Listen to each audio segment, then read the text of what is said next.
Welcome, guhaye ikaze kuri iyi channel. Muri iyi video ngiye kukwereka uburyo ushobora gusetinga international TikTok yawe kugira ngo uzamure engagement. Ubwo engagement ni ukuvuga ngo kubona views nyinshi, likes, comment ndetse na share. Ikintu usabwa ni ukora nanjye kuva ino video itangiye kugeza irangiye ngakwereka uburyo wabikoramo step by step kugira ngo utaza kuba wakwibeshya cyangwa se ngo urangize hari icyo utakoze. Nabwiye yuko TikTok ugomba kuba ufite ari TikTok isanzwe, iyi ngiyi nashyize mu kaziga yintunzeho udufresh tubiri. Ni TikTok isanzwe apana TikTok Lite cyangwa se Save Data, kuko ziriya TikTok za Save Data cyangwa se TikTok Lite hari ama features zitaba zifite. Iya nyayo rero ni iyi ngiyi isanzwe. Ikintu ukora rero uraza uyifungure, kuyifungura no kuyikandaho n'ubundi nk'ibisanzwe nta kindi. Ayikandaho none urategereza kugira ngo ifunguke, bisaba internet cyangwa se igihe umaze uyikoresha, umwanya umaze uyikoresha. Nimara gukora tukanda kuri profile, nimara gukanda kuri profile urategereza kandi gatoya nyine kugira ngo loading uhagere. Profile ni hano hepfo mu iguni ry'iburyo, ushobora gusanga handitse profile cyangwa se handitse you, biterwa nuko wowe bimeze. Okay, nako twamaze kugera muri account yacu twafunguye rero twise Best Winners. Niba ushaka kumenya uko wafungura international TikTok uze kureba video ibanziriza iyi ngiyi, niho twabikoze, bereka uburyo mwabigenza step by step. Hanyuma urutukanda kuri tuno turongo dutatu dutambitse turi hejuru mu iguni ry'iburyo, kandaho gutya. Umara gukandaho uza ukande kuri iyi option ya nyuma yitwa setting and privacy, natunze udufresh tubiri, kandaho gutya.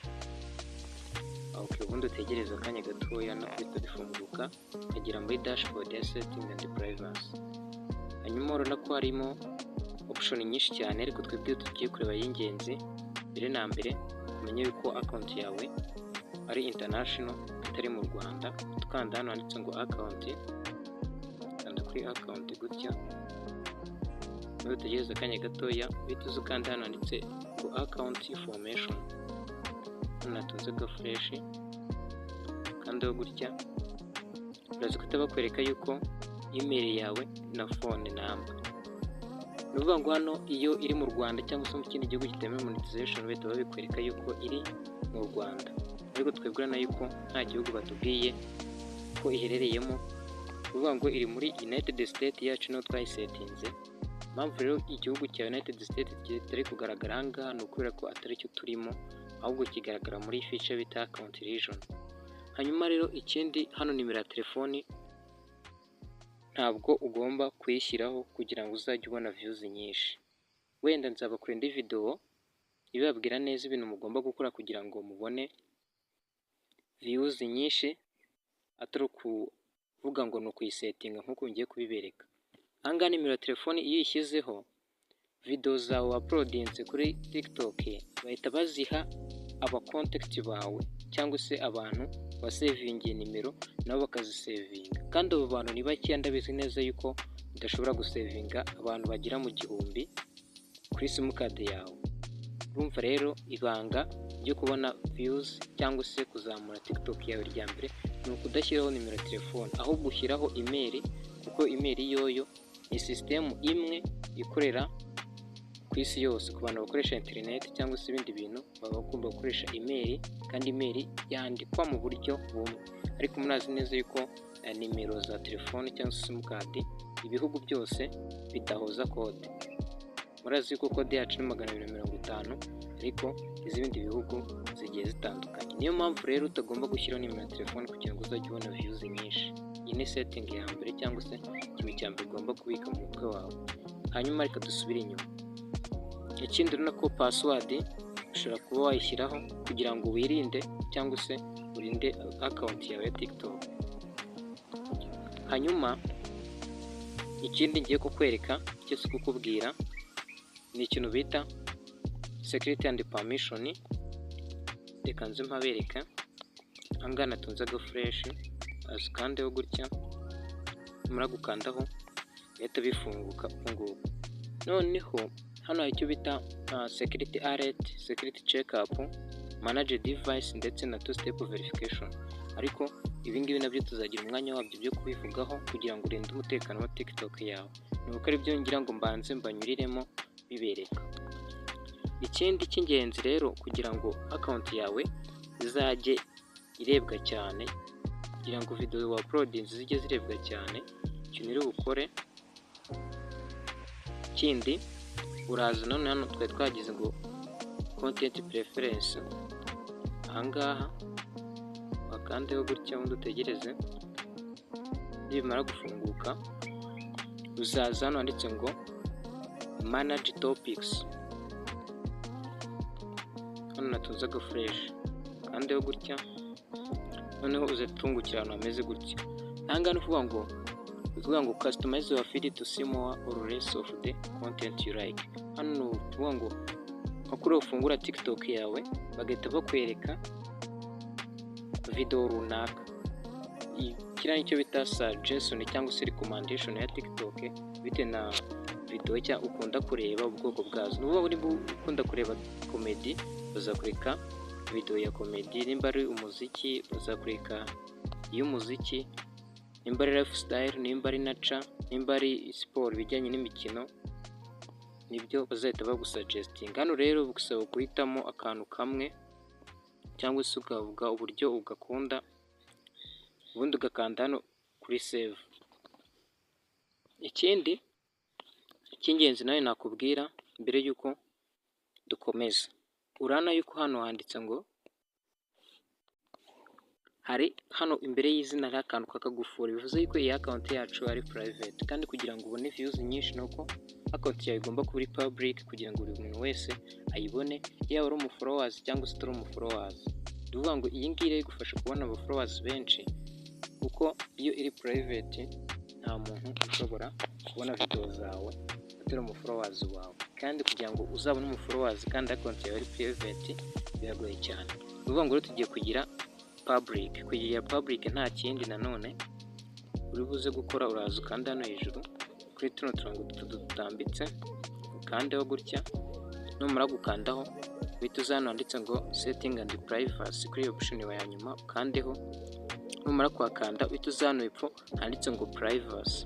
Ahangaha ngiye gutunga ga fresh, ahangaha nuvuga ngo ni kuri no jambo iri ngiri, urakanda rero aha kande kuri privacy. Numara gukandaho uzahita usanga kano kantu kanditse ngo private account. Ahangaha ngira ngo uri kubibona, kamabereke neza kuri option ya mbere iyi ngiyi. Bana yuko kano kantu gafunguye kari mu ibara ry'ubururu, bana ko yuko gafunguye. Hano rero ruvuga ngo account yawe ari private. Ikintu rero ukora uraza ukandeho gutya kugira ngo ugafunge, urakandaho gutya, nukanda tuvuga ngo switch to public account. Hano ari kubikansaringa, handi ari kubyemeza, uhita ukanda kuri switch hano ku ibara ry'umutuku, ubundi biroding. Hano iyo wagafunze account yawe ibibaye public. Hanyuma ikindi kugira ngo uzajye ubona engagement cyangwa se recommendation nyinshi kuri video yawe uploadinze kuri TikTok, nukuza ukareba hano handitse ngo interactions, comment, mention, direct message, use of content, downloads, following list, liked videos, favorite sound, viewers ndetse na blocked accounts. Bivuga ngo ibi bintu ugomba kubigira gute kubifungura, ukemerera abantu gutanga comment, ukemerera abantu gukora mention, kumentioninga kugira ngo n'abandi ba followers biwe bakumenye. Tuvuga urugero nimba account yanjye wenda yitwa Best Winners, iyo wenda yitwa Dicto250 wenda n'urugero, nkakumentioninga, umuntu uzareba video yanjye ukabona ko nakumentioninze, bizaguha amahirwe yo kuba nawe wamenyekana bitewe nuko nanjye nakumentioninze. Rero ugomba kuba wabifungura ukemera buri muntu wese gukora mention kuri account yawe. Ikindi ni use of content, ukemera ko video zawe zishobora gukoreshwa, umuntu agakora repost, none umuntu yabareba video yiwe bikaguha amahirwe yuko nawe bashobora kugira kuri account yawe. Izi nizo setting ugomba gukora kugira ngo uzamure account yawe ya TikTok mu gihe gitoya. Ikindi icyo bita downloads urabona yuko ugomba kuyituraninga on nkuko natwe hano bimeze.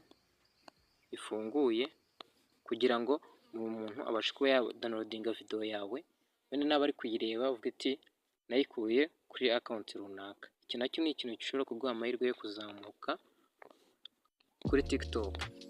Hanyuma reka dusubire inyuma. Ibi ngibi rero zino setting nakwerekaga izo z'ingenzi. Nugaruka hano kuri rya zina ryacu Best Winners, urabona yuko ka kantu k'akagufuri kamaze kuva kuko account yacu twamaze kuyigira public, buri muntu wese ashobora kuyibona. Ikindi ni ugukora icyo bita bio. Urabona yuko bio giye hano namaze kuyishyiraho, ahangaha namaze kuyishyiraho giye bio yanjye. Now it's welcome to my TikTok account where you will enjoy our daily activities related on technology. Nawe urazi ko washyiraho, kuyishyira ntabwo bigoye kugira ngo uyishyireho, cyangwa ushaka no kweditinga ukanda hano kuri edit, kandaho gutya ugategereza akanya gato bihita bifunguka. Ukaba wakeditinga izina ryawe, izina wemerewe kurihindura nyuma y'iminsi 7, ubwo ni icyumweru kimwe. Naho username yo ugomba kuyandika mu buryo yanditsemo kandi ukahindura nyuma y'iminsi 30, ubwo ni ukwezi kumwe. Urabona ko bio yanjye namaze kuyishyiraho. Ushaka na profile uyishyiraho kugira ngo umuntu abashe kuba yakumenya cyangwa se amenye ibikorwa byawe. Ushobora gukora logo bitewe n'icyo ukora, ukaba wayikoresha profile yawe.